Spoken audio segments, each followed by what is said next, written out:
I just remember we used to fill a room up with some of this stuff to get a Yeah, shot. like or something like this. On his shoulder. Yeah.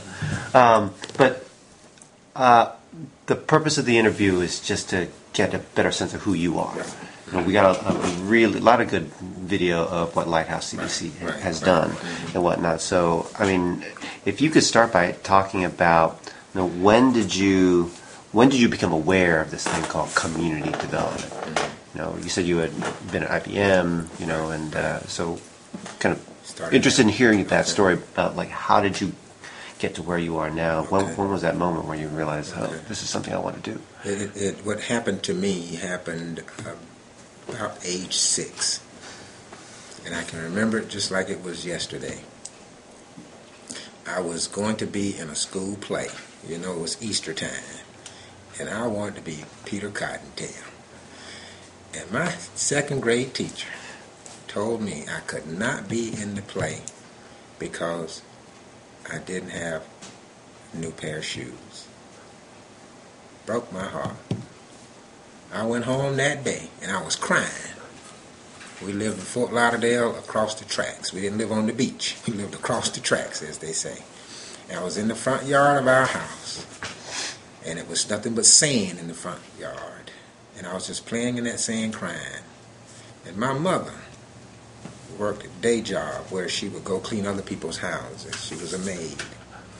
And that day, the house that she was cleaning, they were kind enough to drop her off at the front door as opposed to having to take the bus, which is what she normally had to do, and then walk several blocks to get home. Mm-hmm. They dropped her off right in the front of the house, and it shocked me because I didn't know who that was. I looked up and she saw me, and she got out of that car, and they paid her $12 for that day's work, and they went on, and she walked up to me and said, "Why are you out here crying?" I said, "I want to be in the play.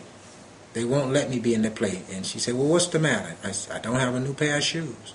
She never even walked in the house. She grabbed me by my hand, pulled me up out that dirt, and we walked back across those tracks downtown into Tom McCann, and she bought me a pair of shoes. It cost $7 out of that $12 that she had just made. We went back home, and she said, "Now you do well in that play." On the way back home, we crossed back the tracks. She told us, once we cross these tracks, you don't say a word. I will not be embarrassed in these stores around these people. But when we get back across those tracks, you can talk. She taught us that. So, when we got back across those tracks, I looked up at her. I said, "Mama, one day my mama will pay you back." I remember that just like it was yesterday. That's what got me. That got me into this give it back business. Mm-hmm. Pay it forward business. Mm-hmm.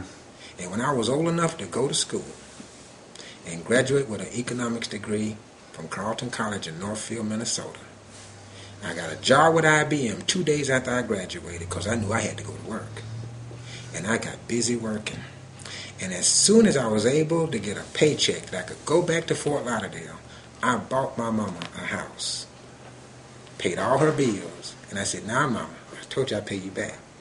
You just live the balance of your days." So it started by somebody telling me I couldn't do something because of what I didn't have. It's what made me want to give to those that don't. Mm-hmm. And it started with what she did. She taught me how to love. She taught me how to care. And she taught me how to pay it forward.